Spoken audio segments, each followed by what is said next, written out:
Hi, everyone. I'm Sam from the Danger Planet, And I'm Brandon. and we're joined today by Popedarpa and Haku from the Badfo Haku channel, and we're going to be doing another one of our tier lists. Today, we're going to be talking about the Outcasts and ranking all those masters from S to D. So, without further ado, let's get into it. Yeah, and this time, hopefully, you can hear me.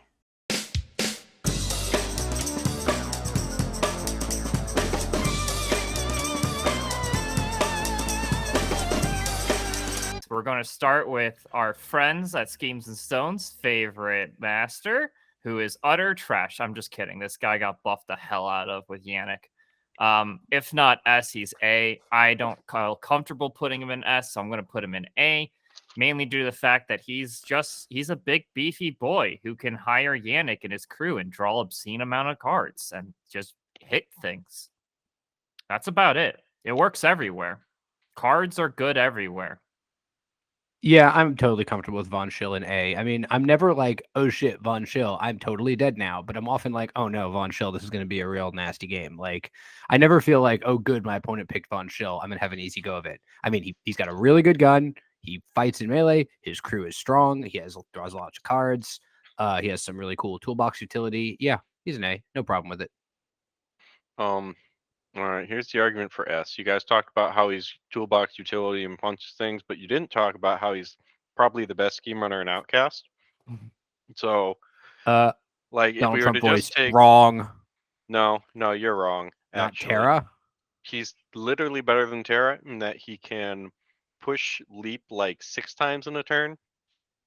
So, like, you have his normal leap, right? And then you have his equip push leap from every crow you want to spend on it. And it costs a bunch of cards, but you draw a bunch of cards, right? And then he also gets Don't Mind Me off the Emissary. He goes real fast, real far, and then he can also charge through walls and stuff, right? So he can also displace things, unlike Tara, for one of his things. So he's very good at just like also scheming in addition to him being okay at killing with all of the focus and whatever. So I think he's good in basically every pool, and that he's just reasonably reliable as well. Brandon? Oh, yeah, sorry. Yeah, so, I mean, I think that we pretty much said everything that I have to say. I don't have a whole lot of experience against Von Schill 1. I will say I probably agree that he's in A tier. I don't know about S because you said a lot of words real fast, Landon.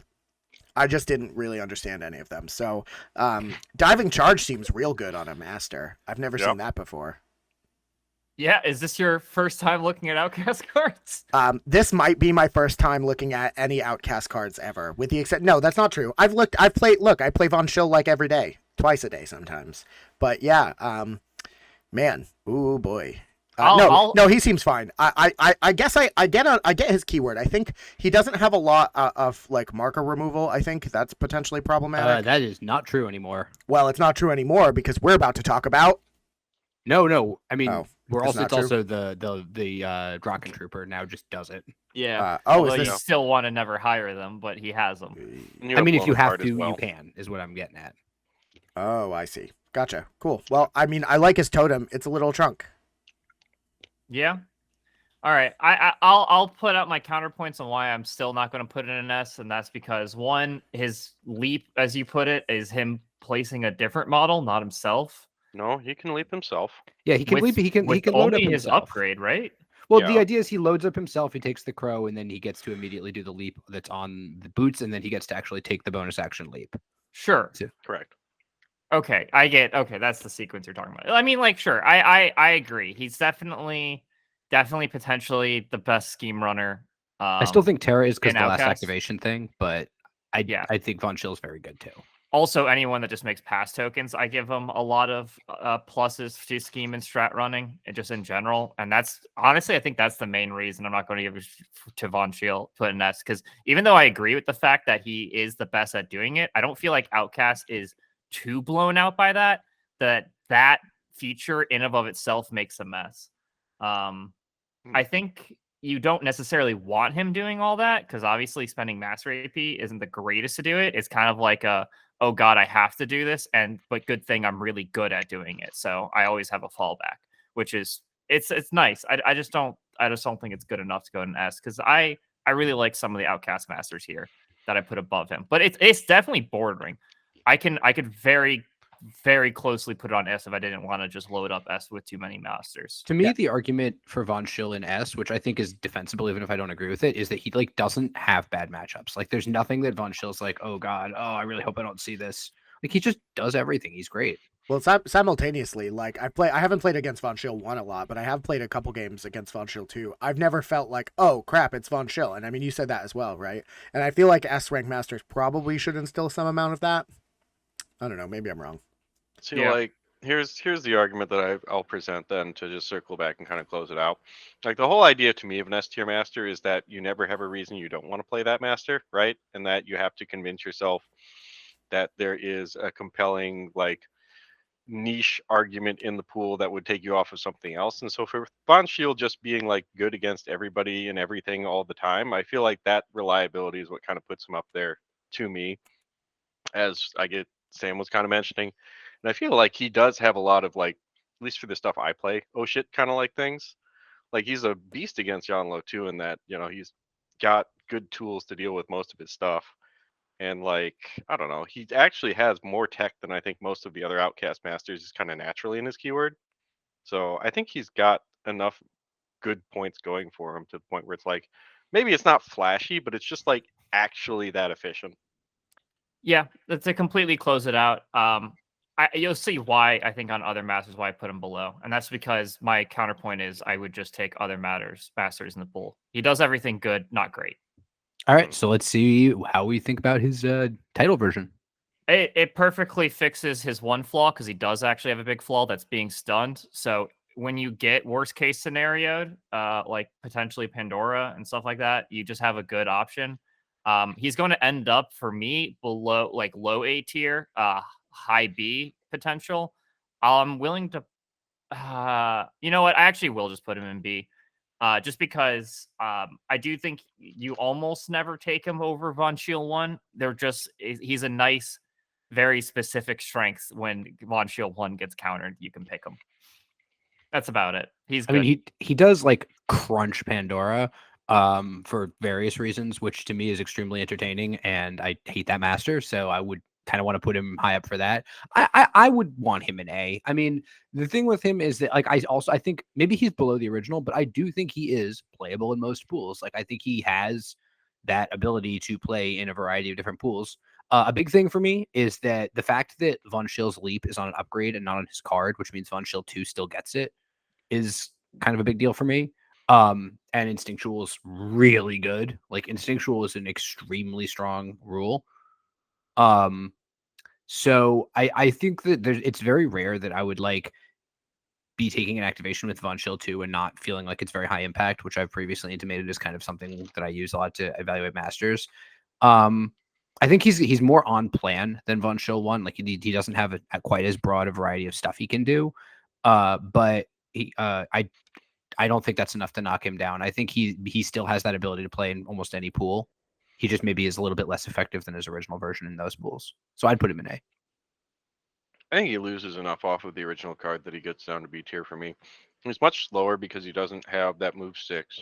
He won't have a ranged weapon because unless you get him an upgrade, right? Which also is locked behind Tien's.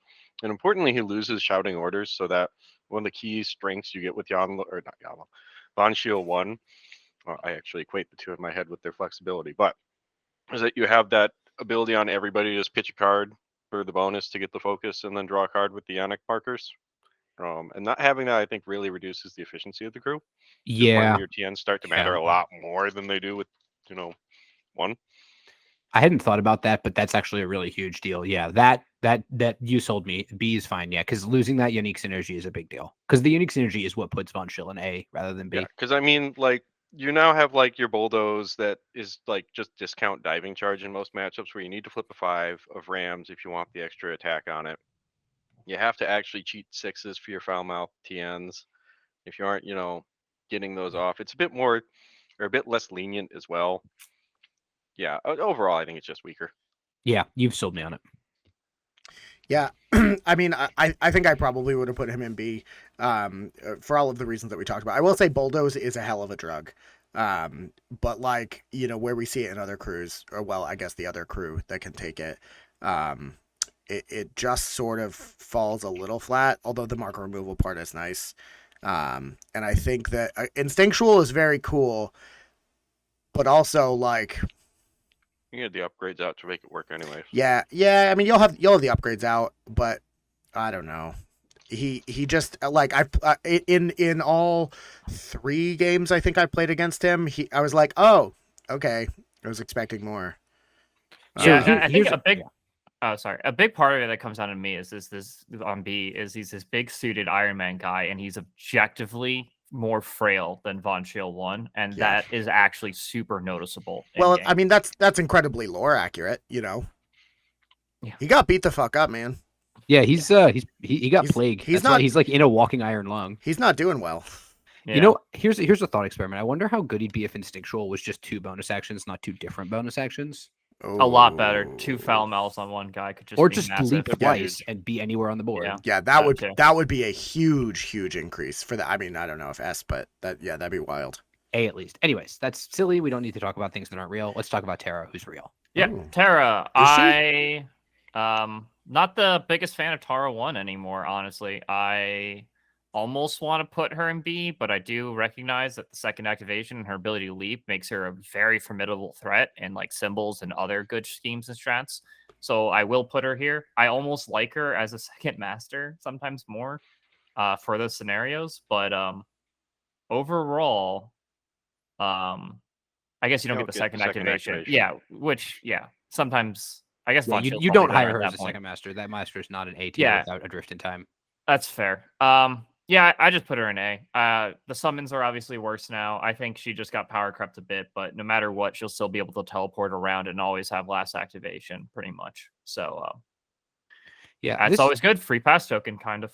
Terra's design frustrates me because she has a lot of like weird, cool stuff on her card, and it feels like she's really kind of redlining the rule system of what it's capable of doing. But a lot of the time, the best thing to do is just like time slip over and over and over again, because that's how you score points and win the game.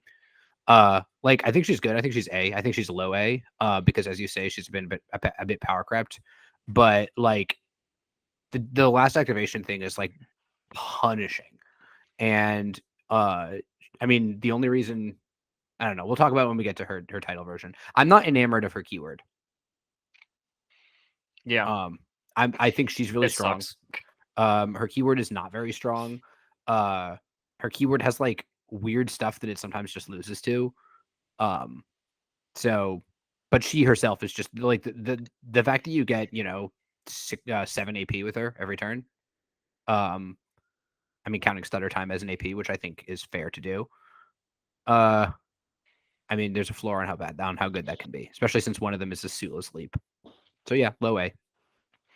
I mean, I think she has at least 2 good modeling keywords, and honestly, that's kind of all you need. But I don't disagree that there are better keywords out there. 100% A. You guys kind of also just missed the easy like backup plan of I'm just gonna take 5 AP of attacks with my master, and that's usually still okay with this built-in glimpse trigger. Yeah, that's true. So like, yeah, that's the only thing I think you guys missed. Yeah. I do think that if you're taking 5 attacks, the fact that the opponent gets the chance to interact or to activate between them is a little bit less threatening because of the Not nature of glimpse, necessarily if but you're just doing it last activation. that's but true. fair. That's true. Yeah, I mean, I was going to talk about Glimpse the Void. That is a trigger that I get so few of, and I've seen it used to amazing effect. It's just really powerful. I think having a million AP to throw out, even though it's a 2/3/5, I mean, stat 6, I think it's fine. Tara seems really strong. Maybe not quite as strong as Tara 2. Who can say? Yeah. All All right. Well, I guess with that, I'll just move into Tar 2, who I do just think is still S. I adore this master. I think it's ridiculously strong. I don't even think you need to do the full kidnap thing, which you can do, and it's always good. And the only investment you really need for it is her and 33. I think echo markers really turn on a lot of the crew. Scheme and strat running becomes pretty relatively easy.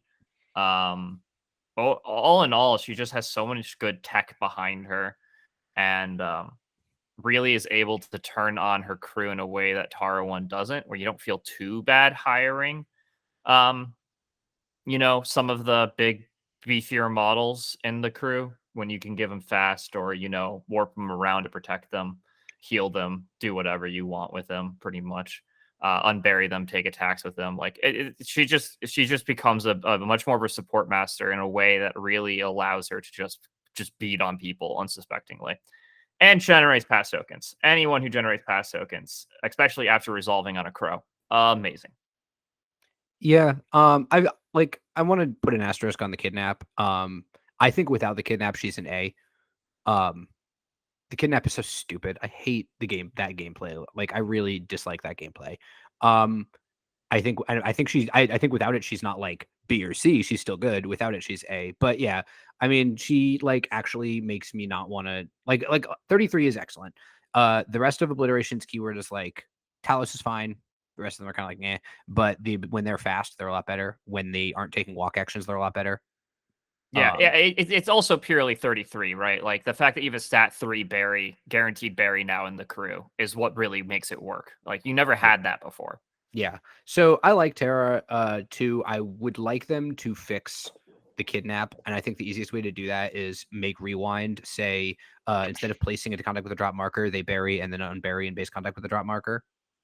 That would be both flavorful and I think an elegant solution to that problem.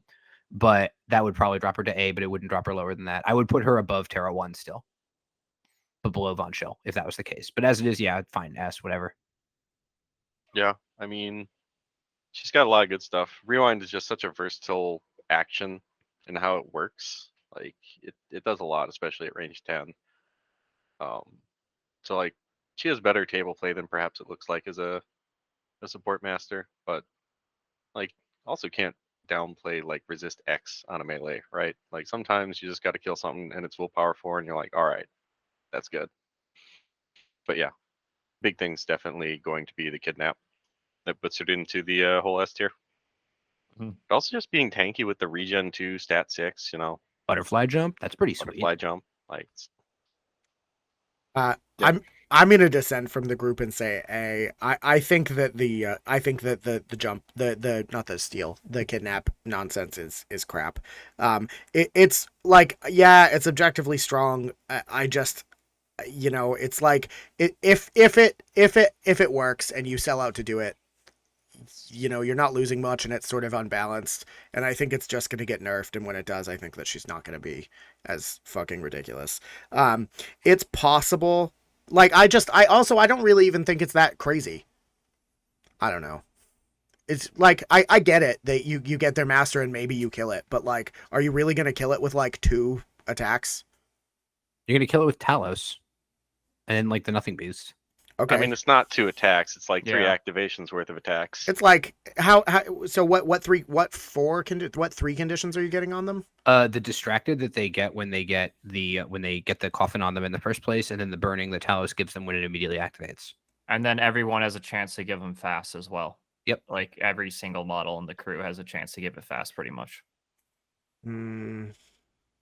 I mean, I guess. And then even then, you can go after. You don't have to go after a master that's already activated. I mean, that's like that's the problem. Well, is a lot of people tunnel on that. Sure. You can easily just kidnap like the super important enforcers that we know about now. Just important henchmen as well. Yeah. Like there are so many crews that are like turned on by single models now. Like Von Schill's turned on a lot by Yannick. If you just steal Yannick second activation from the crew, don't get any of the auras, don't get any of the card draw. Von Schill's just bad again now. Yeah. Like it's just a monster. The berry, but the berry dies. The berry stops when 33 explodes. Yeah. Yeah, but 33 is in your teleports back to your deployment zone. deployment zone. Why? How does 33 get back? Because he goes back to the rewind marker. So he goes all the way forward 24 inches. Yeah. Takes your model, goes all the way backwards. Yeah. I'm still gonna say A because that's dumb. And it really, I think that's going to be fixed. I think he's not going to be able to get away. At the very they're least. They're just gonna make rewind bury and unbury you, because when you bury somebody 30, or when you bury 33, whoever they've kidnapped pops out. So yeah. I think that's the fix that needs to happen. I agree. Until that happens, easy S tier. Yeah, until that happens, she's S. But when that happens, All right. between Von Schill and Terra 1. I talk about Zipp. Yeah, fair enough. Zipp. We're Zipp. I'm not the biggest fan. He always like does something good though. and I'll never be able to put him that far below. I when I see him, I'm more afraid of him than Tara 1. But definitely less than Von Schill. Like, he's obviously good in his maneuver abound and the crew he can hire from Bayou, but he's a filthy Bayou player and he sucks. But yeah, so obviously D tier. yeah, obviously will- D tier, but I'll have to respectfully put him in A to take this serious for the Danger Planet people. Yeah, I will sing Zipp's praises. I am insofar as you main a master, I'm a Zipp main. I played him 5 rounds at the Malifaux, the Booty and Plunder tournament, and I won all 5. And I played him 2 rounds in the Content Creator Invitational, and I won both. So I was 7-0 with Zipp over the weekend. Master's insane. Like, obviously, I don't think he is as good as Von Schill. I think that he is extremely held back by not being able to interact, which when you first start playing him, you're like, oh, whatever, I wasn't going to do that anyway. And then the more you play him, you're like, oh, I really wish I could interact. But he's movement 8. Yeah. Oh my God. He just like, the one thing I would say is that I actually would say that he in Outcasts, he's significantly worse because 12 Cups of Coffee synergizes so well with him. Fuck that upgrade. Agreed, second, but 12 Cups of Coffee is like with him, it's like the best union of master and upgrade like in the game. And not having access to it is a huge deal. But he doesn't really, now that Francois nerf, he doesn't really hire out of keyword and Bayou that much. So you don't need to, it's not like he loses models in the Outcast pool. It's just the upgrade, but the upgrade is a big deal. But yeah, A, I mean, I don't think there's any pool that Zipp is like terrible in. He can kill things. He has a ton of maneuverability. He can move opponent's crew around really well. Those are all things you want to be doing. I think he's B tier. I think the master not being able to interact is such a huge deal to the point where you basically get one model in the crew that's decent at interacting with the first mate, and then all the other models just melt. I don't know. Maybe it's just this matchup that I always seem to run Zipp into. And to be fair, one of my locals gave me a pretty good run for my money at our last tournament with the Outcast Zipp. But like, he had the perfect game kind of go for him, and he still lost 6-5. So I mean, Outcast Zipp does get the Midnight Stalker, which I think is pretty good for that kind of thing. I think the Midnight Stalker is a pretty garbage model right now. If I'm being honest, I think he's better in I think Zipp he than really he is needed the elsewhere. Demise Eternal to be still good. The reason I like him in Zipp is that it's really trivial to get him over the center line immediately, and if he hangs out near a Skeeter, he's perma concealed and cover, which helps like a lot. I mean, that's fair. Were you I usually playing just kill him with a Yanlo melee too? attack anyways? No, I was playing Lynch. Ooh, okay. Well, wow. Damn, maybe B is the truth. So I really. Oh, sorry. I was just But going no, to say. I think that he has narrow enough weaknesses than that. Whenever I play against Zipp, I just kill everything that's not Zipp, and I seem to do okay. And I feel like he also struggles if you just get like flying models in base with him. I don't know. I never have a problem when I see Zipp. I think he's B. I really like. At least an Outcast. I really I like can see Zipp. where he's definitely A enough in Bayou because you have a lot of like other degenerate stuff, but I don't think it's there in Outcast. The only really downside that I see on Zipp is that he's one of those masters that just has a million different things that he can do, and you can play him very flexibly. So maybe he doesn't really like. I guess that's not really a weakness, but just in terms of like actual direction and what way to go with Zipp, like I can just imagine you making a few wrong decisions early on and then being screwed. But I guess he's very flexible and can recover, so maybe that's not even a weakness. I don't know. He's real fast. I've always been annoyed when playing him. So A tier. Yeah, I'll stick with A because we have the actual Zipp players saying it, and also I do just think he's better than Tara 1 in a lot of scenarios. Up we go. Stat 3 is just I hate it so much. It really disrupts a lot of game plans. It's got good triggers too. His up we go with the you're coming with me trigger is stupid. Yeah, I hate it. So yeah, onwards to Zipp 2. I don't like Zipp 2. I'm gonna be honest. I'm probably place him in similar. Yeah, I probably actually place him below Shield 2. I haven't seen him terribly too much, but when I do see him and also just reading his card, it's just like, man, I'm not a big fan of anything with shockwaves, and his attacks not the greatest. Losing 8 is sad, but he can interact now, which actually is definitely relevant on a move 6 flying model. But I still just view him as a lot more niche, and you only take him in very specific scenarios where you're not taking Zipp 1. Yeah, although, okay, here are my thoughts on Zipp 2. I do have them. Zipp 2 is like a lot worse than Zipp 1. At first I was like, oh my God, he's terrible. He's probably the worst title master in the book. That's not true. He actually has some really interesting play to him. For one thing, he's actually really good into Zipp 1. He's like the mirror breaker, which is kind of entertaining. But one thing I do like about him is distraction masters are pretty strong, and he's a distraction master that generates all the distracted your crew needs, which is good. The reason, so I still think he's a lot weaker just because it takes so much effort for him to do the things you want to do with him. And also, two of his actions are extremely not good. Fire the cannons and full speed ahead are both not very good actions. There are times when you're going to do them. They're not useless, but they're not actions I'm excited about. Mm-hmm. However, I will say that Zipp is just like how Zipp 1 is weaker in Outcasts than Zipp 2, or than in Bayou. Zipp 2 is much stronger in Outcasts than in Bayou, and that is because of Yannick. Yannick is so good with Zipp because Captain of the Infamy and Monologue both are asking your dudes to draw cards, and or asking your dudes to discard cards for effects, and Yannick is like, oh, you're discarding a card. That's fun. Why don't you draw one instead? The crew can also, like, Earl is really good at just like pooping out the scheme markers you need to make that happen. Because he can chain gang interact. So I think you will have enough scheme markers to make use of Yannick and Zipp. If you have Yannick and Zipp 2, you are drawing so many cards between Booty and Plunder and Yannick's ability that I think that is like Infamous is cool, Showboating is cool, but you really feel it when you go down in cards in your hand because the original crew doesn't really have very much draw at all.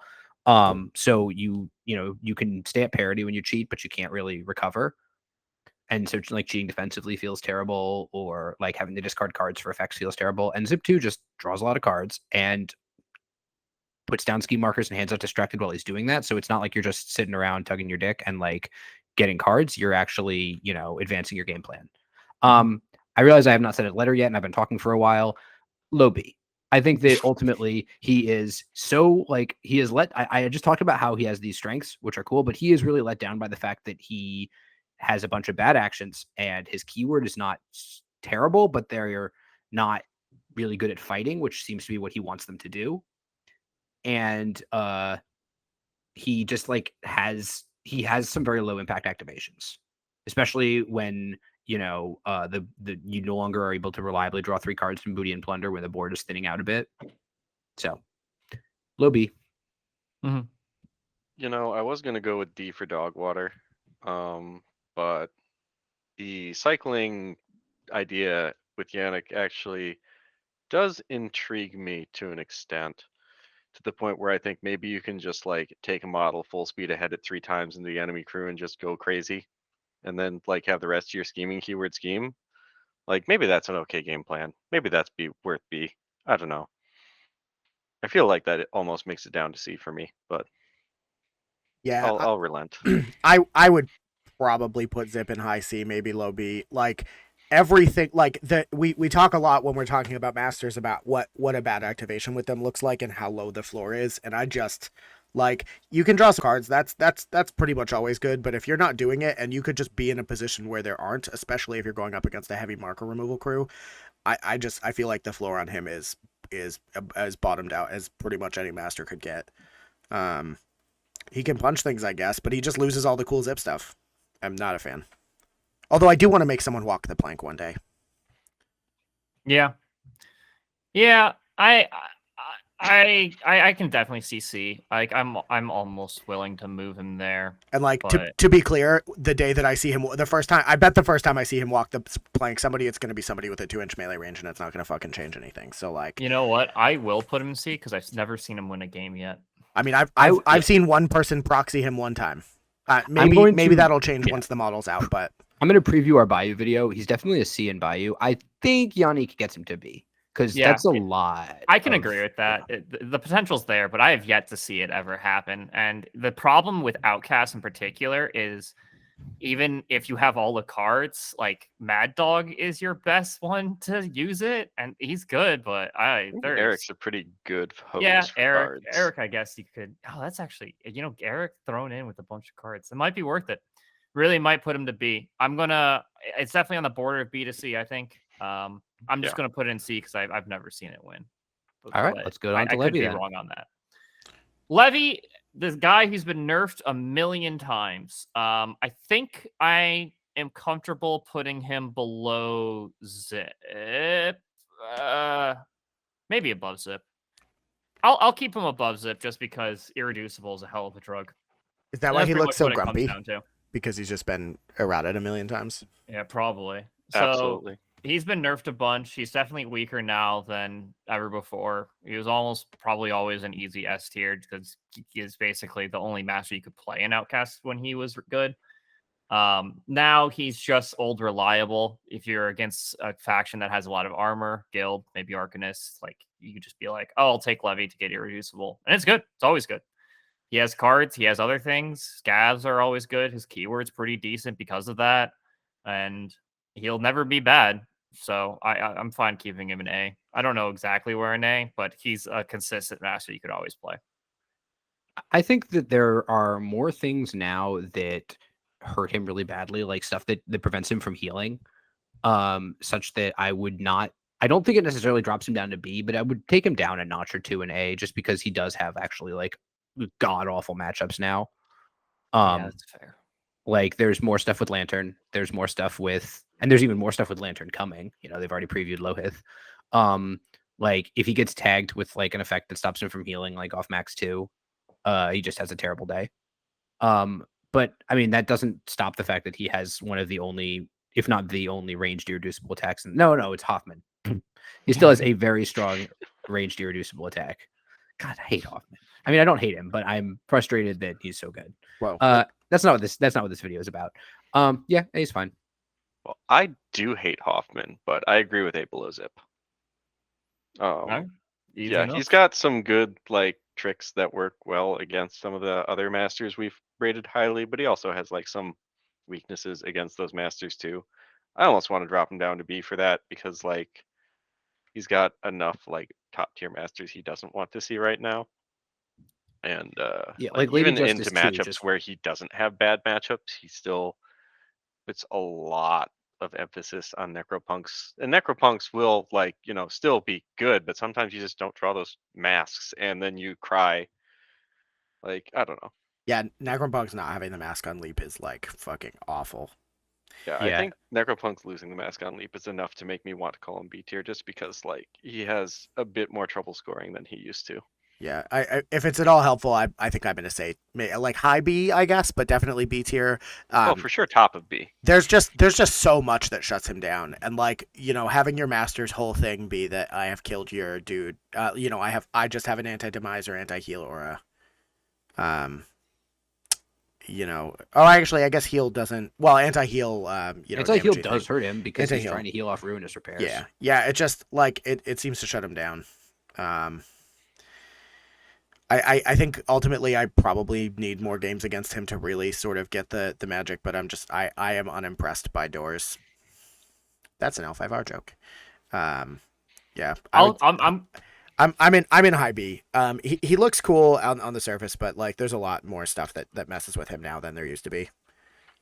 I'm going to keep him an A. I actually don't think those things mess with him enough, and for a decent reason that I'm going into right now, which is Levy 2. He's B, but against the things that I think Levy 1 is weak against, Levy 2 is actually decently strong against in certain scenarios. Don't know that I agree, but go on. Yeah, I'm a big fan of Levy 2. I think he's highly underrated because I don't like how people are playing him. All the games I've ran as him, admittedly, I was playing it a little wrong initially because I was declaring more than one suit, but that wasn't a big deal. When I did figure him out and... You mean more than one of the same suit? Yeah, so I'd be like, oh, I can just try to draw 3 cards. You can't do that. Yeah. But it's not much worse when you can't do that. Just remember that, folks. It's one of the things I think people get tripped up by because I've definitely seen other people do it too. On his melee attack? Fate's Master, the thing that lets him pitch Fate tokens for suits, is one of each suit max. So you can stone card and get that to draw 3 cards, and I've done that in multiple games. It's really good, but you can't do it with just the tokens. That being said, he has decent healing. He generates pass tokens, which is always amazingly strong, and especially since he has the beaters and Outcasts that no one else has, which is the Horsemen. So you wait to go last with them. You can go with them while fast and focus because that's not hard to get an Outcast. And you can do some serious damage. He has follow-up healing. He has guaranteed pings of damage for admittedly 8s, which is a high card, but you do have scabs in the keyword. And he does have not terrible drawing and summoning. Like, he just does a lot of things solidly. And I think every time I played him, I've never felt bad with him. I felt outclassed by a couple of top-tier masters, but I've never felt like what I'm doing is bad. It's always felt really solid, always felt really good. And if it starts working early with the pass tokens, the fast, the focus, killing a model with like Hooded or Dead Rider, normally Pale probably, you just win games. And that's really good. Yeah, Levy, when I first saw him, he seemed kind of meme. And I think people play him in a meme style sometimes, but he definitely has strengths. He has a million triggers, which is pretty sweet. He has a lot of that gives him a lot of flexibility. I also there was a tournament, the last tournament we had, somebody ran Levy 2 into Jackdaw, which is just like the most wretched matchup for Jackdaw I can imagine because he took 3 riders and his whole crew was willpower 7, movement 7, which like good. boy, with boy, Ruthless. Yeah, with Ruthless. So like I don't know. Yeah. Shout out to Rich. Well done there. Yeah. I do think he's B. I think that it's very easy to play him badly, or like build bad lists with him. Yeah, it's so tempting to just go 4 horsemen. Even 3 horsemen, you're like, I could fit the third like sometimes you won't go 4 horsemen, and that's obviously wrong to do. So no, he's good. I think 2 is usually the correct number of horsemen. Yes. And I think that what you're saying is completely right. People build him to play the horses, and that's really cool. It's bad. 2 horses. He has amazing support models and amalgam keyword. Just do it. You know what's a lot of fun? Potentially 3 bombs by Deso. Use the mech rider to build in a crow on Alice. That's fun. Yeah. Yeah.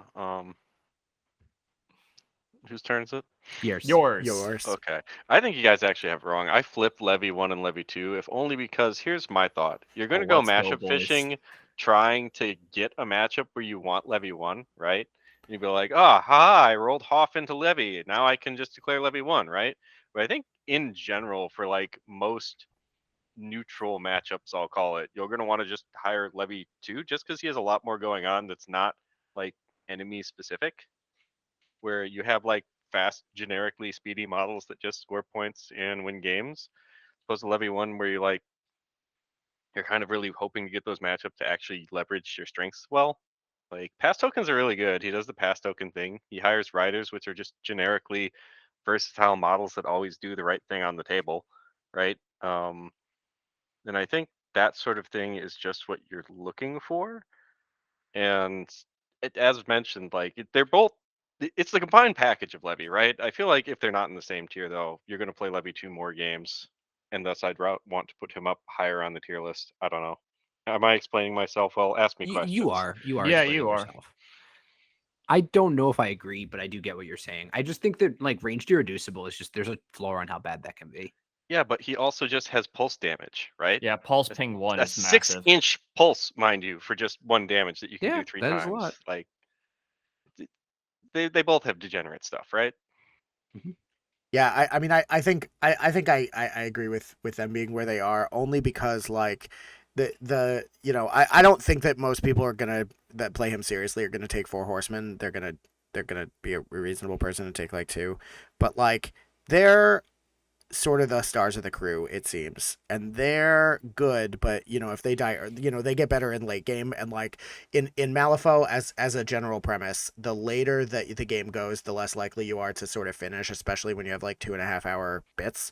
So I think for that purpose, and also because like if you're going to be really a bunch of like expensive elite models, you're going to be passing a lot, and I just feel like that worries me in terms of like actual like tournament competency. Does that make sense?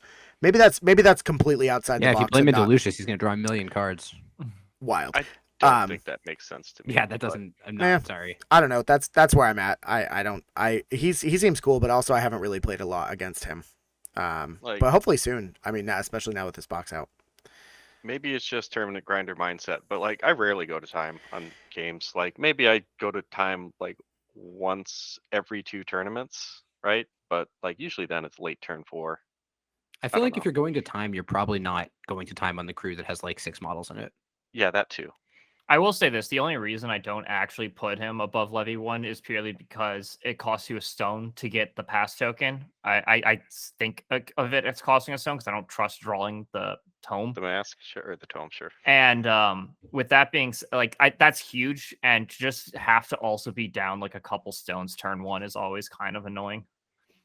But yeah, All right, let's talk I'll about just keep Hamelin. it here, and then I'll go right into Hamelin. So I'll just make the quick shout out for you people in the Vassal World Series. There's a recent kind of ruling where if you use his bonus action to make a bunch of Malifaux rats into a Rat King, that Rat King gets 1 action for each one of those rats. That's ridiculous. Easy S tier off that. You can do just a nutty. We're not. things We're turn not going to 1. pretend that's a real rule. We're not. I was getting to that. We're not going to take that into account for grading that. If your local allows you to do that, this guy is insane. If they don't, which I think most locals won't allow you to do, and I'm hoping the World Series will probably change its mind once I ram it down their throats, because I'm just going to start playing this until they fix it. I think he's probably low B. I'm not a fan of obey models. I've already been over that. This isn't an obey model. That's the other one who I am a huge fan of. I'll get to that. He's a You're lure all over the guy. place. Yeah, I'm sorry. He's a lure guy. I'm not a big fan of what he does. I actually almost want to put him in C. I'm really not a big fan. I've seen the list that kind of turns him on that you might have seen in Discord. It's been talked about a lot, where you just go nuts with a rat making engine. And it's pretty cool. And I think just for the respect of that list and how much fun it can be, I'll give him in B. It's just so hard to play that I'd almost keep him like high C. But I think he's good enough to be in B. The Pestilent Tumors is just without a doubt an amazing ability to pulse out 2 damage for losing a rat and getting blight tokens out. And because you kill the rat, you're also drawing a card because you get their demise ability.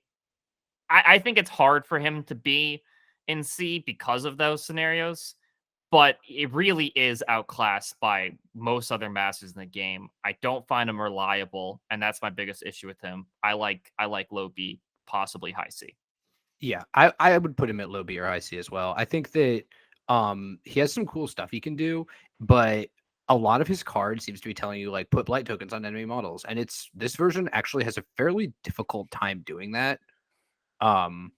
I mean, he can do some. He can reliably do a small number of blight tokens, but I don't think he puts them out as quickly as or effectively as his title version. And so one thing that does actually buoy him up for me is his totem is insane. Like his totem is incredibly good. But I think that there's just too many crews these days that can just kill an arbitrary number of rats from a safe distance. And when you are doing that, he kind of doesn't do anything. So low B, high C. I don't think I agree with a single thing any of you guys said, except for the fact that his title is better at putting out blight tokens. Like Terminal is just such a nutso trigger that I don't think you can ever like say he does nothing on his activations. Like it's sure, and his Stat 7 lure is really good, right? Because it also gives out the blight tokens, but like the terminal trigger on Blackstaff and the pitch car, or I don't even think you have to pitch a blight token to get rid of triggers for coughing fit. Like those 2 things are really, really strong. And like he gets the blight tokens out passively, right? It's not like Hamelin 2 where you just delete models instantly in 1 activation, like, is really, really strong.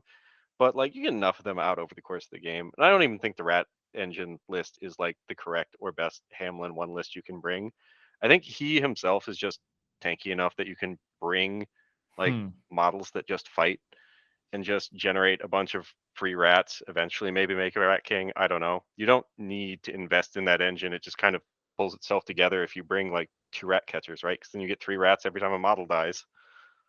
So I don't know. I've played him a few times. I think Hamelin 1's actually pretty good. Terminal is a disgusting trigger.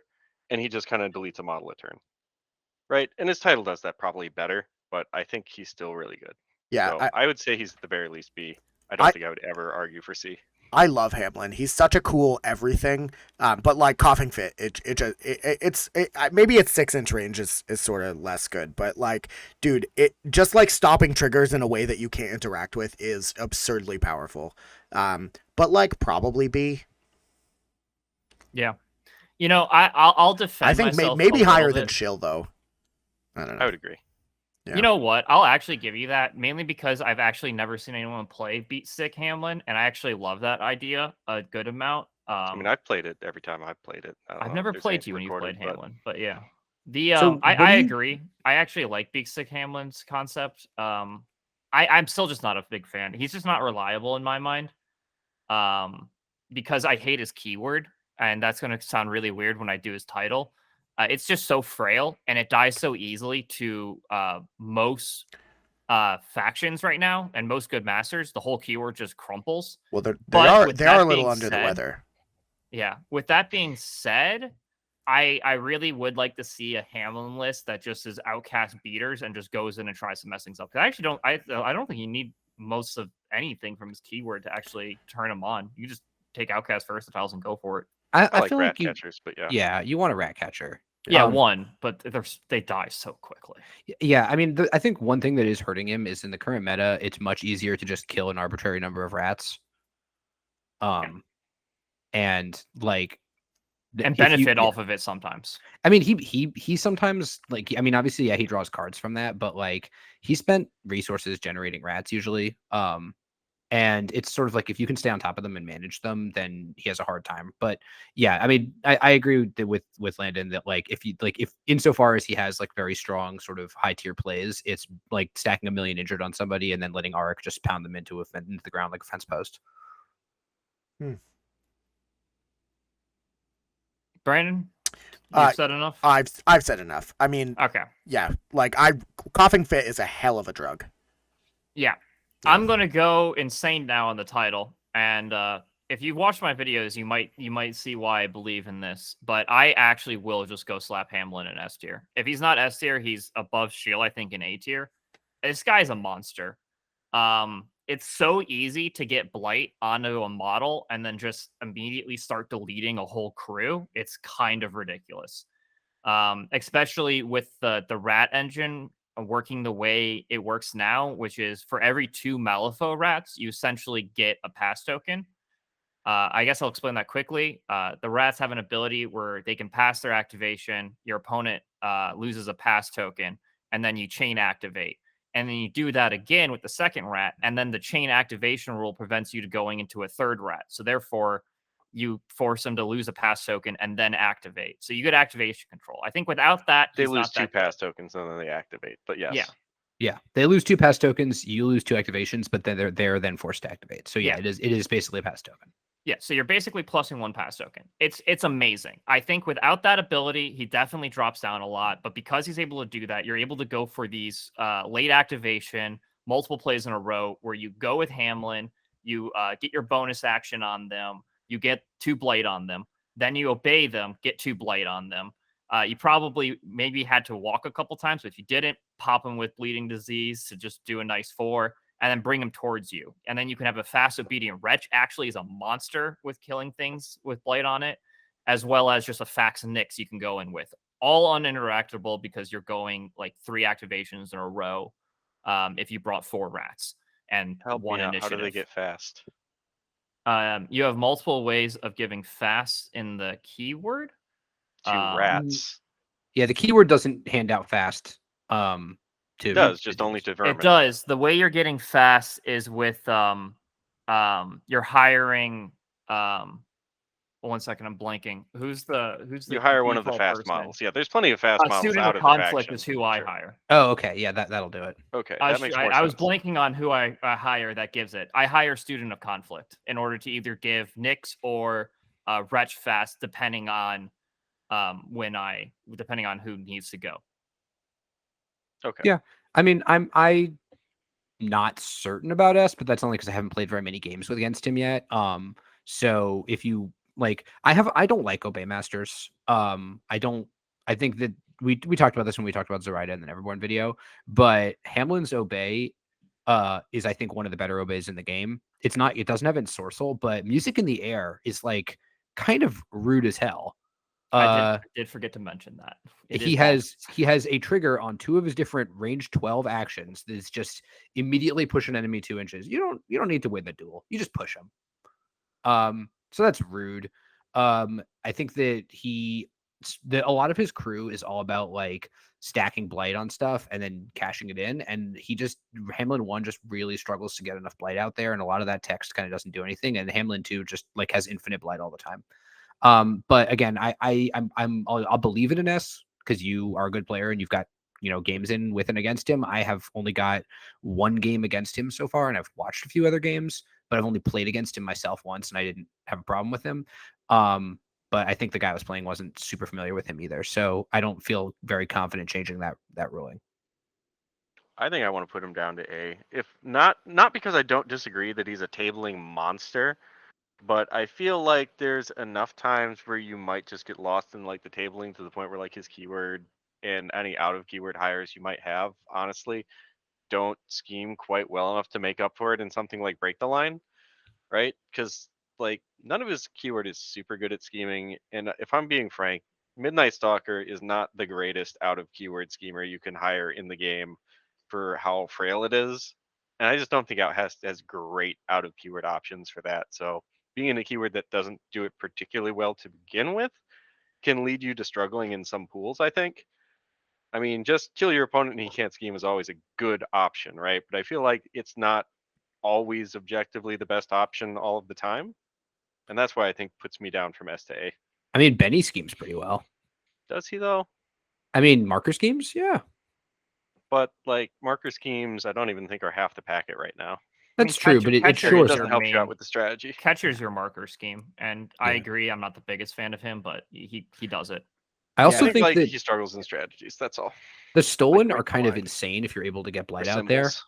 Like stolen are so good if you're getting blight out there, and he does it. He does it really easily. Agree. He tables people really well. I Yeah. just don't think he wins like symbols or break the line pools with great frequency or great enough frequency for me to say that he's S tier. Okay, I buy that. Yeah, I think that's pretty compelling. I mean, I really like Obey Masters, but I definitely realize that that's like sort of a tax that you pay, the ability to do that. But man, Music of the Air, hell of a trigger. I think I'm probably an A. I think he's better than everybody else in A, but I don't know. I think I need to see more games with him being all around good at everything. Yeah, All my defense, I'll keep him in S because I'm in control. But my defense Wild. basically is going to come down to the simple fact that playing those games, I have yet to have a problem scoring too much, mainly because Scabs and Nyx by himself actually do it pretty well, especially when you can obey your own models. So I haven't found it too hard in order to scheme and strat, but Landon knows me. I'm a huge proponent of the kill the crew, do it anyways. And I feel like I can think of at least 2 games where you lost because you just didn't have enough points. yeah, that might be true. That being said, though, I don't remember, but it probably is true. I've gotten a lot better with the crew lately. It's a very hard crew, I think, to run. I do agree. Its hardest thing is the marker strats. Like break the line pretty much. It's break the line is the problem.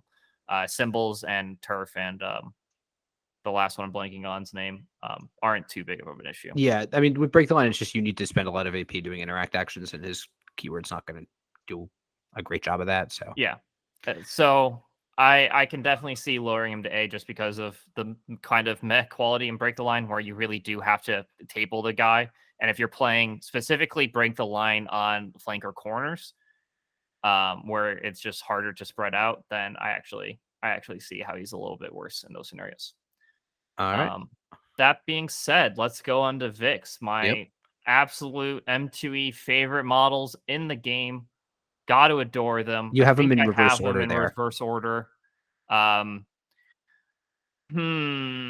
I put her in C or actually D? My literal favorite models in the game. I'm willing to keep them in C. But this is legitimately a close one. I think these models are trash. I've never seen them do anything really successfully. There are a few games where I saw Battle Temple be useful, and the keyword having them be useful. Ronin are kind of a really interesting model. But I am so underwhelmed by what these people do. They're too slow, in my opinion, hilariously too frail, especially in this day and age. I think they just immediately die and do nothing. Yeah, I mean, I've killed both Victorias in a single activation before. So it's rough. Like, I think the issue is that there's sort of breakpoints where when you cannot one round the Vix, or you can't do it reliably, then they have a lot of play because engaging them is so dangerous. But as the game gets more killy, there are more things in the game that can one round one of them. And once you're doing that, it's kind of like there are just things you can't drop them into. And they don't have a totem, which sucks. And they're just, I don't know, like, I want to like them, but they're so fragile. 8 is not enough health. Yeah, I'm fine with C. I mean, I wouldn't even disagree with D, but I'll put him in C. I think that if I played Outcast, I would give these people a lot more time than they get, because I think that, having played a lot of second edition, Accomplice is the most busted rule you can slap on a master. They basically have that, but better, but worse. And like stat 7 attacks, not as rare as they used to be, but they're still pretty good. Like, I don't know. I'm still a pretty big fan in general, but they definitely have noticeable weaknesses. I guess I can't argue that they aren't C tier at the end of the day, but I think they're a good C tier, if that makes any sense. Yeah, I mean, I think C tier is maybe the case because their strengths are narrow, which is our literal definition of C tier. Right. There has to be, again, a floor on how bad 6 AP worth of stat 7 min 3 damage attacks can be. But I really, just as a general, like, not design philosophy, I get the premise, but I just hate the idea of battle tempo. It's like, maybe it's just like my personal play style and everything, but I prefer crews and in all games things that are reactive, and it just is so like planny and not like I just don't see. I don't know. I feel like it helps my opponent more than it helps me, and I just really dislike it. And so like for that, I'm like tempted to just windmill slam D. But I think C, like, having two 3 AP models that stat 7 min 3 damage, that seems fine. There's worse that you could do. Yeah, I think we've all said kind of our place on the Vix. Man, Yeah. I hate battle tempo though. Vix 2, doesn't fix like any of those problems. I've seen all the cute things you can try to play with it, with like placing your models and getting a lot of extra movement, having a plus flip on your whirlwind. It still just doesn't seem to do enough. I wanted it to be good. I really did. I don't think it is. I'll still put it in C tier. Yeah, I mean, I was looking at the Vix and I was like, oh, there's some kind of, first of all, they are a lot more durable. That's true. There's some cute stuff you can do with like hazardous, and then I looked and their hazardous aura is a 1-inch aura. Yeah. And they're like, oh, they can drop scheme markers at range. Oh, it's within 1 inch. Like, what the hell? They're just not like. First of all, yeah, they're even with battle tempo does not make them maneuverable. Diving charge does not make them maneuverable. They're not maneuverable enough for me to be really excited about the fact that like literally everything they cannot interact with the board for the farther than 1 inch away from themselves, except for removing scheme markers with claim the bounty. Yeah, I don't know. It's sad. I think they're cool. I have very fond memories of the Vix avatar in first edition, which is what this is based on. Which was an extremely cool design, but this is not that. So combat maneuvers are really good ability, and I feel like they go out of keyword a bit better than the first one did. But I just want to like rewind a bit and say that I kind of disagree with them being more tanky than the first one. Like, you get 12 wounds versus 16 wounds, right? And that's just obviously less wounds. if bulletproof is relevant or combat finesse is relevant, then sure, it's probably tankier or harder to hit. But I don't know if they have the card draw to really make combat finesse like super good. So I don't even know that I agree that they're tankier. Yeah, defense I have 5 this on a like 12 wound master. complex where I want to make Vix good, just because everyone else says they're bad, and I recognize that probably makes me evaluate them a bit better. So I was going to go with B tier, but like I can be talked down to C tier. They do have some card draw. Like Claim the Bounty is card draw. Eh, It's just the kind of card draw that makes you spend a bunch of AP to set it up. yeah, I Which don't think is that's something when you're you- doing when you're in the middle trying to make defense duels. Also, Yeah, you're no, in I'm- Outcast with Yannick. Yeah. This I don't know. I think low C. I think lower than original Vix. So it just like every single thing that is printed on this card makes me wish that it were just like slightly different or slightly better, or there was like slightly more synergy to it. I mean, Give them a Whirlwind, 2-inch melee. Like, yeah, please. like Whirlwind Blades. They have half as many attacks with it, and they doubled everything else. Why isn't it 2-inch melee? Why is Claim the Bounty all ski markers and not just all markers? Why is just oh my god, there's so many things. Combat maneuvers are actually good. The only thing I would say is I'd like for it to ignore concealment. But, Yeah, you know. combat maneuvers fine. It's a neat ability. Like just 1 inch on drop a ski marker. 1 inch on hazardous. It just like if I don't know. She just like everything I look at her is frustrating, and I really hope that they errata her to just be like just double every number on this card and it'll be fine. I just want to Oh, point yeah. out that she has a TN. Also, she's defense 5. What the fuck? Yeah, she has a TN to drop a scheme marker that pulses out focus if you discard a bunch of cards for it, whereas Lady Justice drops a marker farther away that's a bigger marker, and people don't have to discard cards to get focus from it. Yeah. It's just, Yeah, but think about it. It's synergy with Yannick. You can discard the scheme marker once to get yeah. cards. Yeah, No, no, you got you know it. what? No, I take it back. Doubling is ridiculous, obviously, but no, literally, if you just add 1 to every single number on this card, I'm all in. And I don't even think Oh, boy, how can I- think that'd be ridiculous. Maybe not size 4. That's probably too much, but Hey, it's 2 people standing on top of each other. 2 height Yeah, models on nice. top Yeah, of each other. yeah. That's height 4. one person plus 1 person is 2 people standing on top of each other. That's why it should be. Yeah, exactly. at the- Everything at a adds bare add 1 to minimum. every single number on this card. Add 1 to it, and I'm all At a in. bare minimum, she should have a 2-inch melee, and it's totally unforgivable that she doesn't. I agree.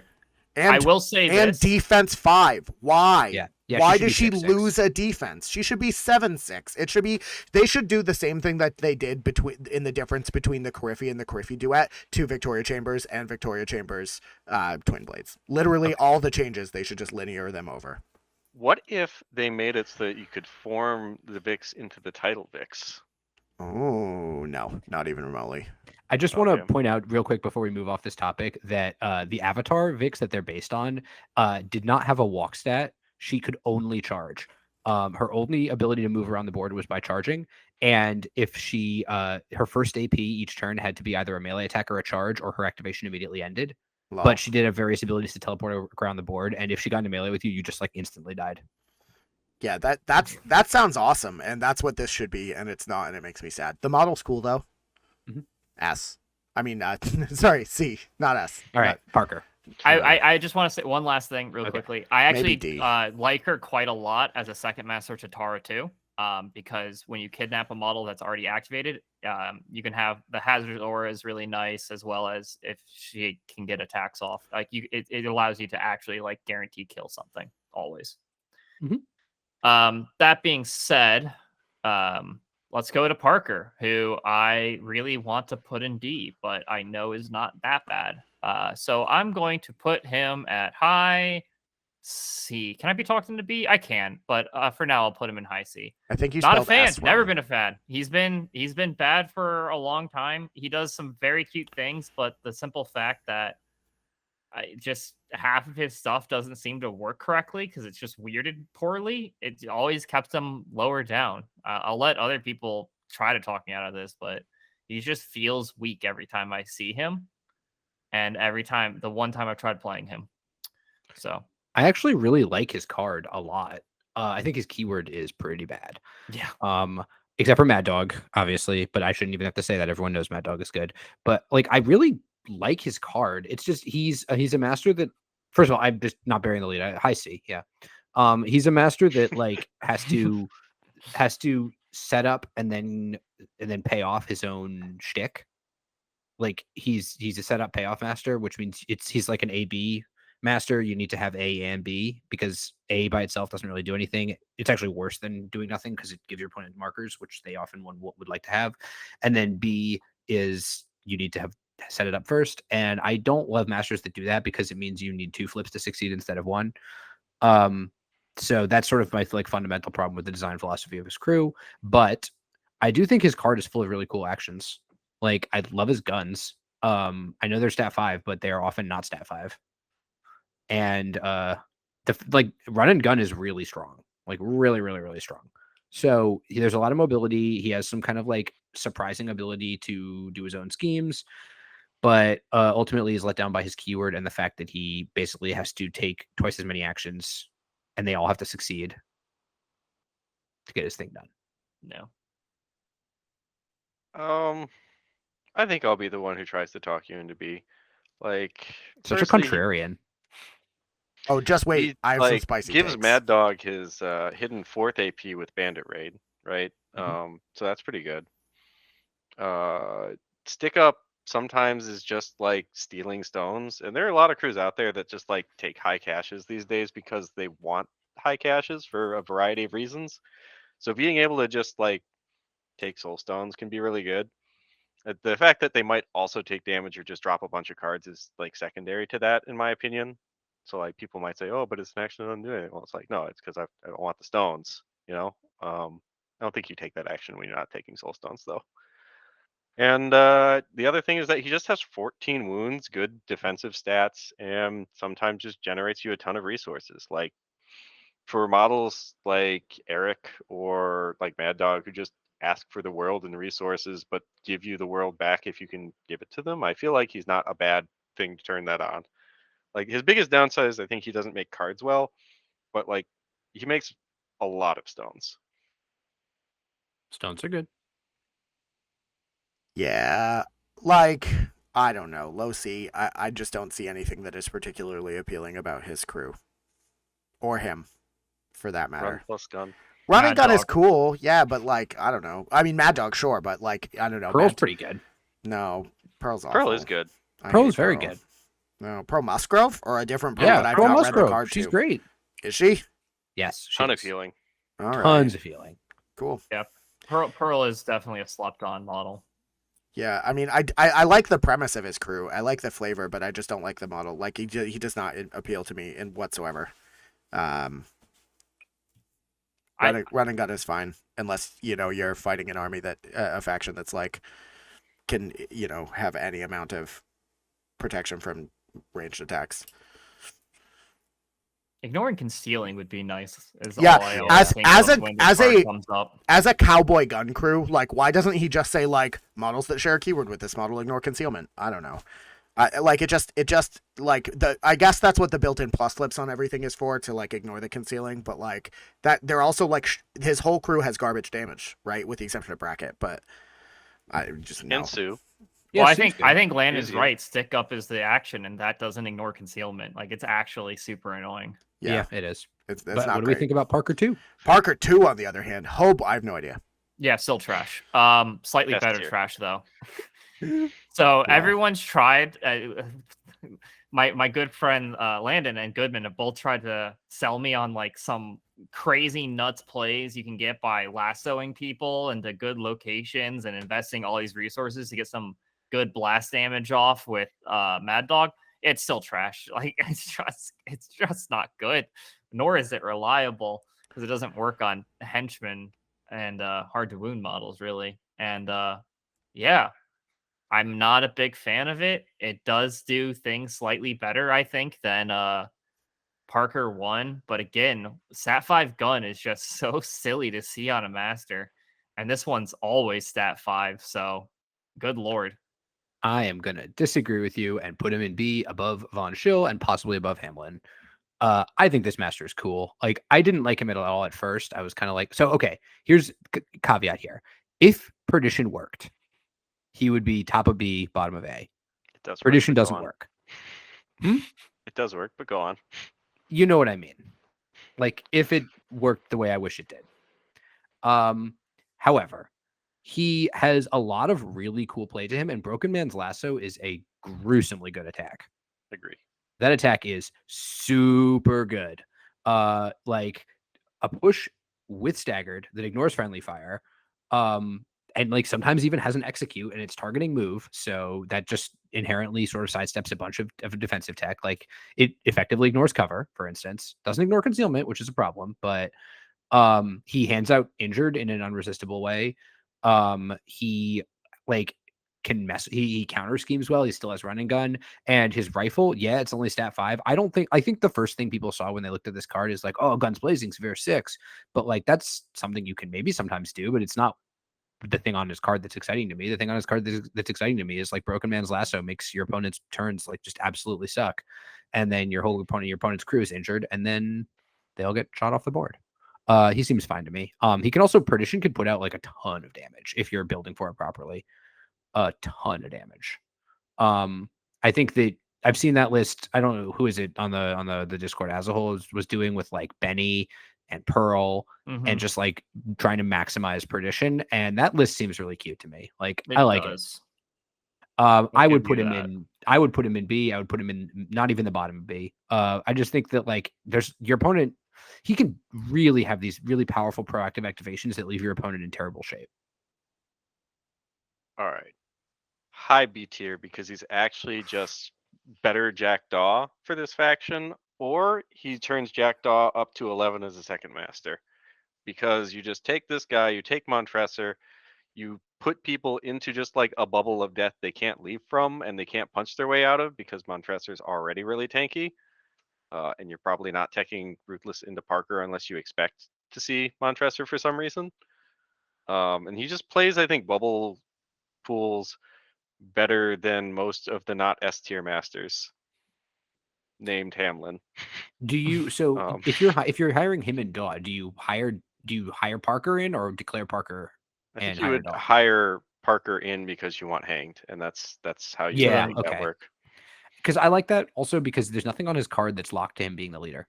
Because like the thing that makes I think Jackdaw suffer a little bit or Montresor suffer a little bit is that he's slow and you don't have really good ways to put people in his bubble. But Parker Barrows does. He just like staggers them and puts them in the bubble where they can't remove staggered at the same time.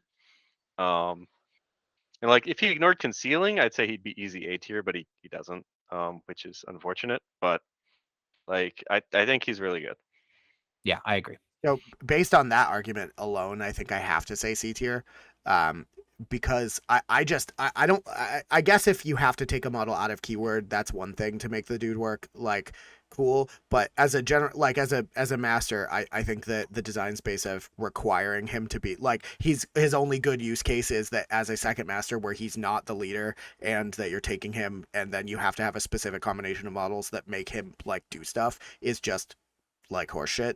And they you just hire the henchman into his crew. Yeah, you can just hire Montresor into his crew, and if that maybe that pushes him up into B, but man, that just feels bad all around. I mean, I don't even think you need to, although the synergy is too good to ignore, but you don't even need to. Well, I mean, you don't, but like I don't know, I don't think I ever wouldn't. Like, why would you not do that? If you really want to play Cowboys, do it. But maximize Perdition build. I mean, I guess. I think the maximize Perdition but no. I think Benny is the correct way to playing if you're playing Parker. No. They need to errata Perdition, and then they need to, I don't know, or just like change it so that it functions the way that it seems to be intended to me. But no, I just think he's not very good. For those who might not understand what we say when we talk about why Perdition's so bad, it's because all the drop it triggers, the model drops it, the enemy model, so they get to place it out of line of sight of Parker Barrows every time.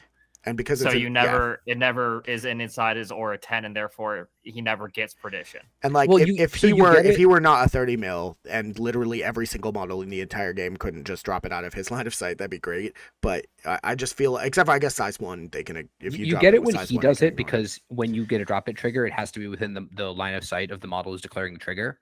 Yeah. But the list we've been talking about is basically a list that uses Benny Wolcomb's ability to turn rats into schemes and schemes into rats. To constantly just be dropping scheme markers near your enemy's models and not relying on drop it, basically. Just do that and then get a million Perdition triggers that way. That's Yeah, that one's pretty good, probably. That seems Yeah. effective if it works, but it also seems very narrow and maybe not There's easily one avoidable. guy in but... Discord who swears by it, and I like that guy and his gumption, so I'll at least keep him in B. But I generally agree with you. I've never seen him pop off in any real level, so Yeah. I'm still kind of a fantasy. But I do think that that's a cute enough way to play him, and Yeah. it works. It works relatively well in theory. One day you gotta I think hope he about pops it, right? off cis, Like but he theoretically has a front of card ability that lets any model that's not engaged take a 1 AP action to pulse damage, right? Yeah. Like, that can't be that bad. I mean, It's not. that's with... It is nice. I will never deny the fact that Perdition is just like a good ability because I you guys know me. I adore just free damage guaranteed. Like it's the strongest thing in Malifaux, bar none. But He it's just also- so I mean, unreliable. None guess- of us have talked about this, but he hands out a bunch of unresistible injured. Yeah, no, we talked about it. Some couple people mentioned it. Injured one. I like the idea that a bunch of ping damage is really good at killing Jackdaw. So, like, if a bunch of dudes get together with Parker, they're, like, going to hunt down Jackdaw, and they're like, all right, we're going to do it. And then they just activate and, like, interact near Jackdaw, and then he's like, revenge. That's exactly Yeah. how it happens. That's how, that's what he That's how says. Good transition. Okay, wild. All right, good. Yeah, good transition. Jackdaw. Still really good. Not amazing, I think, anymore.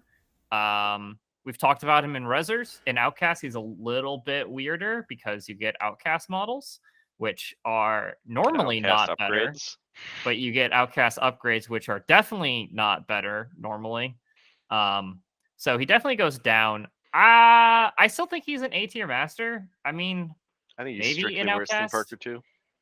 Did Strictly we? worse Yeah. than Did Parker we too. put him in A last time? I do We not did think not. we put him in A We last put No, him we time. in B didn't. last time. Well, I to just be I fair, think I last just time he have had all this Whisper. Outcast nostalgia of Jackdaw.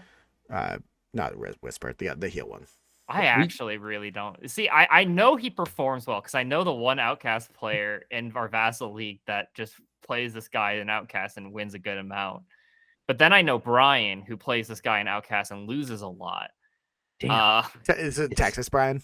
No, this is our Schemes Brian. and- Schemes We and wouldn't. Oh, we Schemes wouldn't and Stones talk to Brian. anyone who's not Oh. our Brian. Yeah, Gotcha. Oh, no, I think Texas Brian's Who is- Wizards anyway. yeah. I was like, man, I saw Texas Brian play do this not at do not fucking put him in A. Adepticon, That and is he's not like, allowed. Okay, Really I'll good. put him above Parker because I don't like Parker.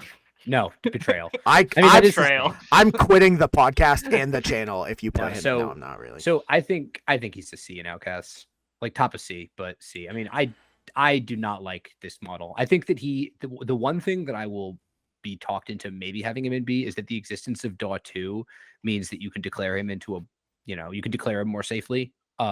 Because you can just audible into DAW 2 if you run into one of the many things that just instantly beats DAW 1. But yeah, like Parker Barrows too. Well, I was specifically thinking about our conversation about Levy earlier, which was still one of the funnier game experiences I've ever seen. But I think that I put him top of C. He really wants those Rezzor upgrades and doesn't like losing them. He likes Rezzor versatiles because they're really good. He doesn't I don't know. He doesn't excite me. I think that he's lost a lot of his mojo. If you know what he's doing, it's just easier to play around him. I would put him above or below Parker. If you're going to keep him in B, which I disagree with, at least he's at the bottom of B. I mean, I said it when we talked about Parker too. I still think he belongs below Parker too. All right, you know what? Like sure. suppress memories Fine. is a really good action, right? Like, Yeah, if you're maximizing suppressed memory usage, I think you can be okay, right? I think the usual style you see people play him is like Dead Man's Collar Beat Stick, but like, I think that's worse. That's not good. it's fine. So, the fact that you have Emissary in Outcast, which is just a nutty model, and you have Servant of Darker Powers also moving forward, it's pretty easy to just be anywhere you want with Doll. But I will admit that modern day Malifaux has a lot of counters to his hard to Yeah, kill and I mean, ability. he also has like seriously broadcasted weaknesses that the title also kind of has, where it's like, oops, I hope they don't take any terrifying. Or not terrifying. Well, I mean, even still, I think Ruthless. his true Ruthless. struggles with terrifying, but ruthless is what I meant to say there. Although I do think he does kind of struggle with terrifying sometimes. Yeah. But Well, he's willpower 7. Yeah, he I mean, is. the rest of his crew is like 5s and 6s, though. Yeah, that's true. I don't know. Yeah, I just think there's too much stuff that's like looking at Daw and kind of like rubbing its hands and licking its lips and being like, Yeah. oh boy. I'm pretty firmly in Dossie in outside of Rezzers. Like his whole like his defensive tech just doesn't really function without a bunch of healing and like regeneration, and like a Grave Spirit's Touch, I think is what it's called. It's just so absurdly powerful. I know we probably shouldn't rate things objectively like that they're better elsewhere, but without that he just seems like he's gonna die, and then you're gonna be sad. Well, you do give him regen from Memento. Yeah, you give him the Memento, but even that, I mean, Oh. Regen 1 is less than half of Regen 2. Yeah. I mean, that's true, but you also get the better healing model that is the Emissary. You know what's actually cute in Outcast is you heals. can take him with Marlena.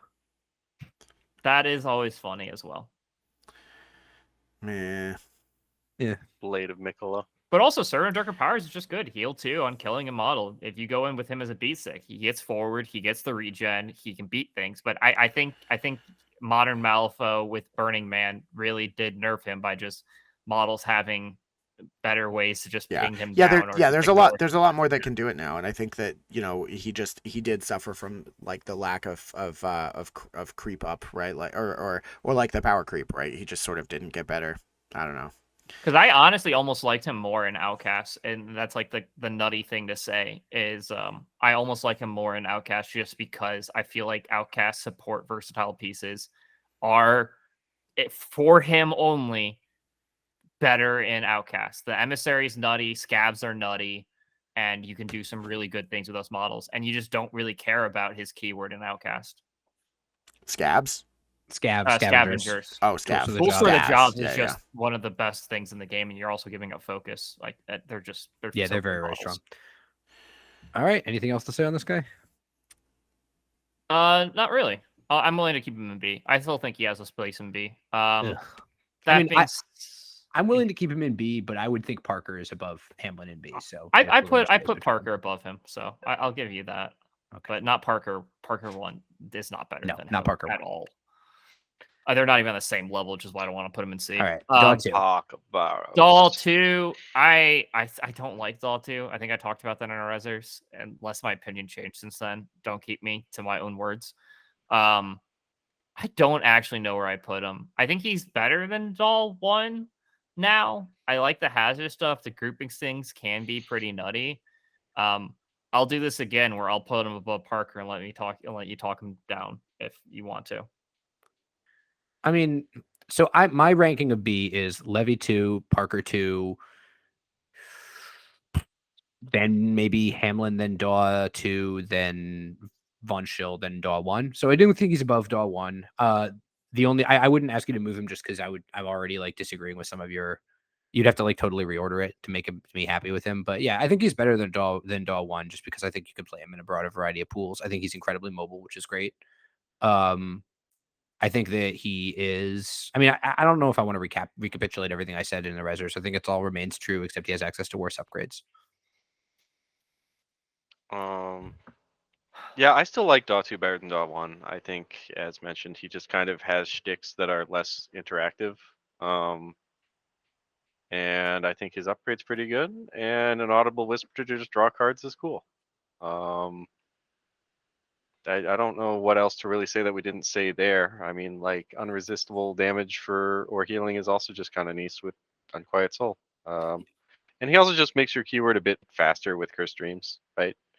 Yeah, so, I mean, I think B makes sense here. I think he's just all around better and less gimmicky.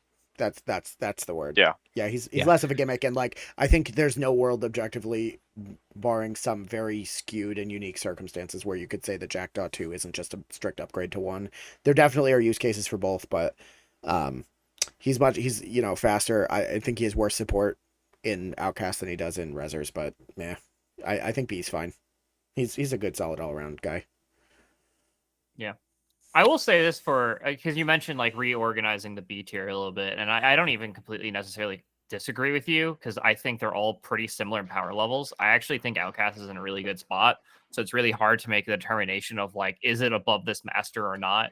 And I actually do think the separation by tiers is also actually decently accurate. Maybe not for SNA, honestly, but for otherwise, I think there's actually like a good delineation between the two. All right. Do we want to talk about versatiles? Yeah, I would be a little surprised if we all don't have the same two, which I think is the Three. very You get three. well, right. I'm just saying two of them I'd be surprised if aren't in every single person's list unless they're just trolling, and that's the emissary and scavengers.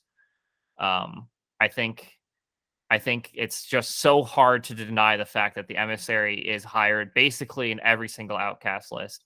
And scavengers, I think, are the other models that probably should be hired in every single outcast list.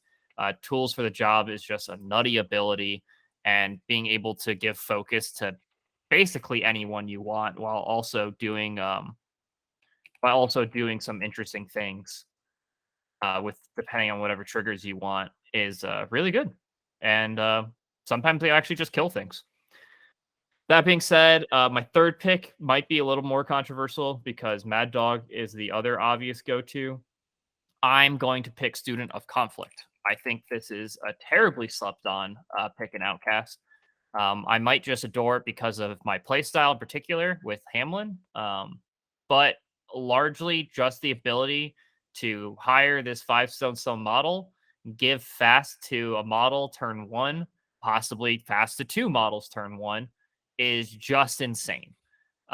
Because the follow-up normally is giving fast turn 2 potentially, or just rescuing whatever model you just threw in there with I've got your back, because it's move 6 significant. And size 1 allows you to hide it. I adore this model. I don't know why it's not taken more. Every time I've played it, it's just a powerhouse. I mean, Because I like this. defense 4. Yeah, it has defense 4 and 4 health. That's the thing with it. Like a lot of moderates just instantly kill it.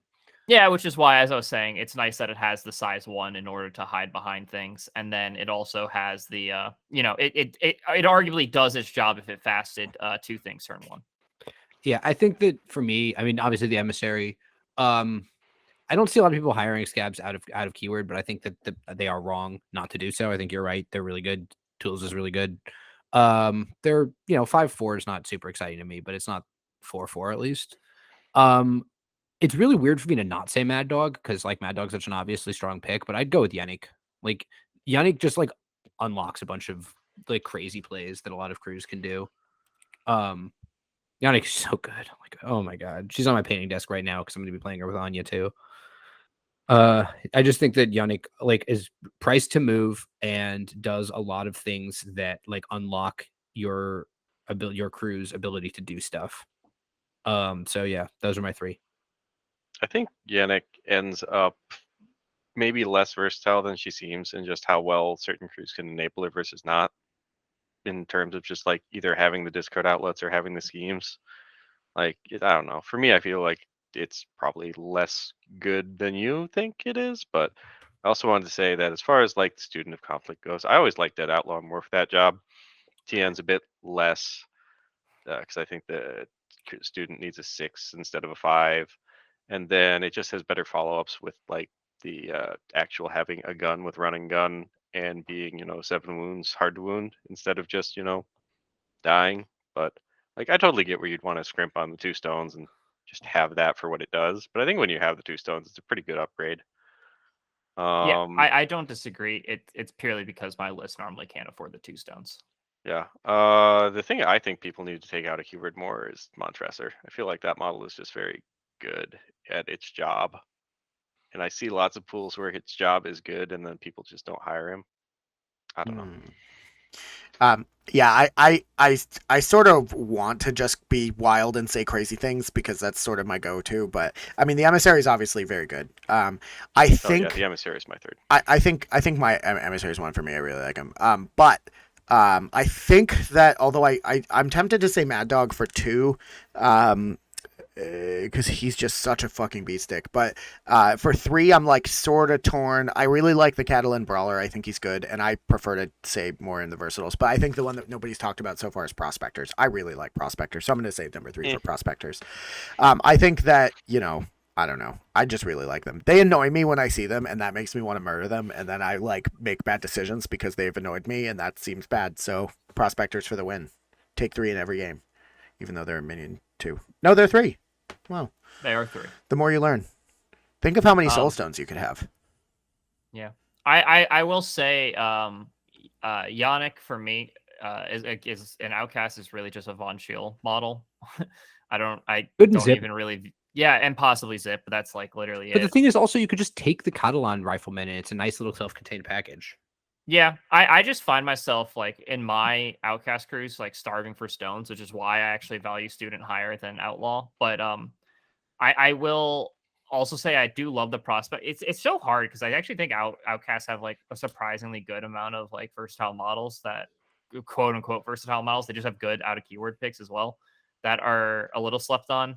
But Wait, I take it back. Can I say Barbaros, but only if you have the alt sculpt? Yes. Yes. Because nobody should be forced to endure the regular sculpt of Barbaros. Yeah, when the alt sculpt is so cool. Are you kidding me? Exactly. Dude, I cannot wait to play him in my Lilith crew. Yeah. Bum. Yeah. Yeah, I think that's everything, guys. Great. Hire Yeah. scavs. Jesus Christ, tools Hire- for the job. Yeah, tools for Hire- the job's way too good. Hire 3 prospectors in every crew. I mean, I think we're all in agreement here. Yeah, so just make sure to check out our Discord down in the description below. Make sure to like and subscribe. And of course, keep an eye out for the awesome Narrative League stuff that we'll be having coming in a couple days. It's going to be online. You can play wherever. And it's going to be awesome. All right, everyone. Thanks for joining us. I hope you enjoyed this video. If you have a different thought about one of these Outcast Masters, if you think we're totally wrong, please let us know in the comments. Otherwise, please check out Badfo Haku's channel and check out the Outcast Faction Focus if you're interested, where we go into a little bit more detail about the lore and playstyle of these masters we've just rated. And until next time, see you around.